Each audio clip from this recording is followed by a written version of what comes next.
Have you ever wanted to raise your hand and speak in a crowded room of people, but once you finished, you felt like you had been chased by a wild animal?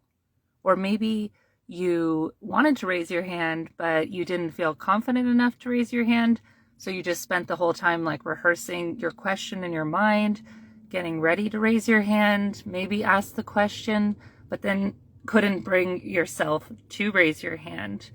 But still felt like you were being chased by a wild animal after because you were preempting the feeling of either being on a microphone or being in front of the crowd.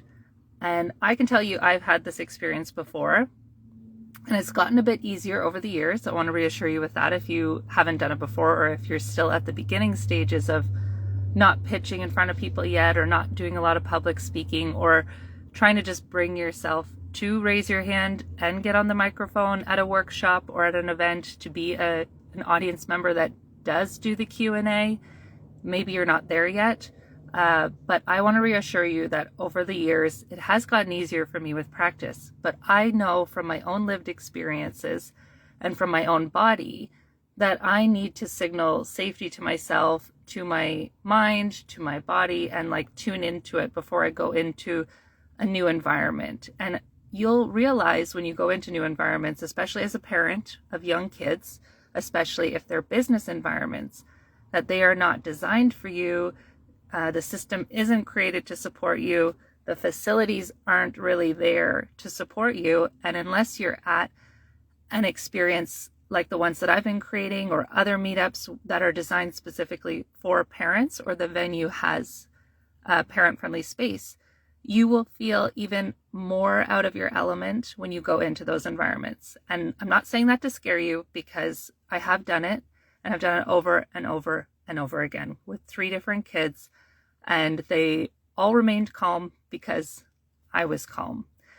And I wasn't always calm the entire time, but you'll know if you've ever had a baby or a toddler, you can't really, the whole fake it till you make it stuff that they say in business circles, I don't think it really applies when you're a parent, because your baby will know when you're dysregulated, or your child will know when you're dysregulated. It'll come through in your voice, it'll come through in your body and your energy and the way that you react or don't react. You might be more going into, so the trauma responses of fight, flight, fawn, or freeze. So different experiences I've had, the whole chest beating, pulse going super fast, shortness of breath, sweaty palms, all that stuff, that can be the flight response, or the freeze response if you're not able to bring yourself to ask the question. Or when you get up on there, or when you get on the microphone. That's happened to me recently after having big T trauma happen, where my brain just didn't have the words anymore that my brain would have had previously when I got the opportunity. And I wasn't aware how much my body had been affected by that big T trauma. So that was like an external trauma that happened to me that my body remembered. And I don't know if you've ever heard of the book, The Body Keeps the Score, or things around the fact that your body will remember the thing, even though you might think you're beyond the thing. So I'm bringing this up because I had experienced little T and big T traumas previously that I had dealt with, that I had gotten help with, that I had tools to use. And I didn't realize how much public speaking or entering a business space or just being out of your element would, pull on those areas of yourself or trigger those areas of yourself that maybe you hadn't signaled safety to yet. Okay. So I'm talking in the third person now, or talking to you that, so for example, previously I had been doing stuff based on my lived experience of public speaking, and I had gotten the skills, gotten the confidence of kind of like that whole use it like a muscle thing, where you practice it over and over and it gets easier. So I've talked about intuition like this as well, where the more you use it, the easier it will get to tune into your intuition. And with public speaking and tuning into your body, I find it's the same. So I would do similar type of talk, similar type of topic, but different environment. And I would do as much work as I could in advance to signal safety to my body. So that would look like nourishment, hydration. I always say treat yourself like a plant, like watering yourself, getting your vitamin D, getting your sunshine, grounding yourself, going for a walk, avoiding too much screen time before doing the talk or before showing up. So yesterday, for example, I was on a webinar that I was hosting.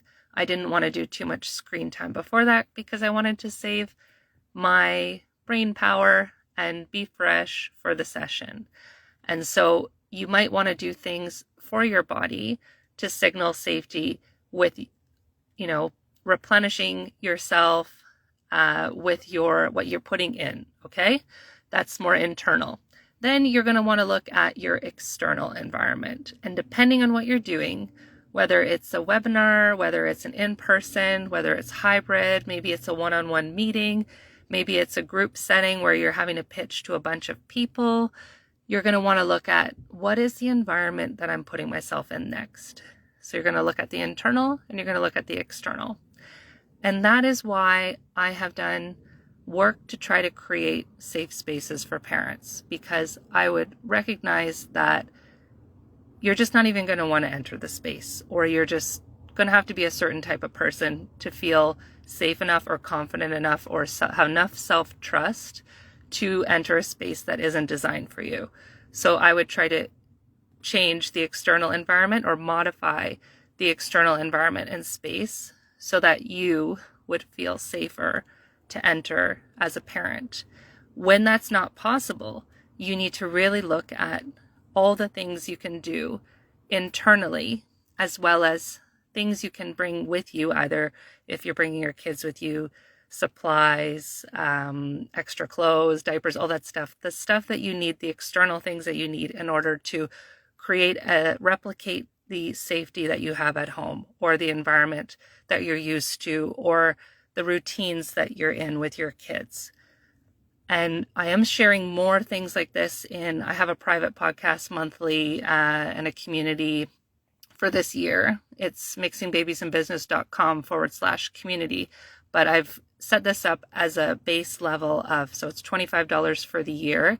And the tools I'm mentioning each month are related to the ways that I've regulated myself internally, externally, and how I do check-ins, intuitive practices, things to lay a solid foundation for more visibility, scary things. Because like I mentioned earlier, since doing the speaking and being in media and getting confident with that, life has sent me some knocks, and they've been both little t and very big T traumas that gave me very good reasons to stop speaking or just not speak as often.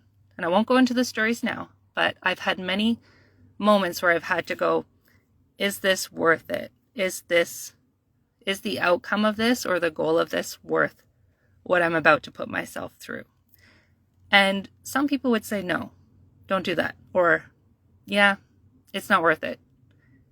Maybe you should pivot, or maybe you should change. And I have changed some things. So I do mainly digital first right now. I do a lot of audio first.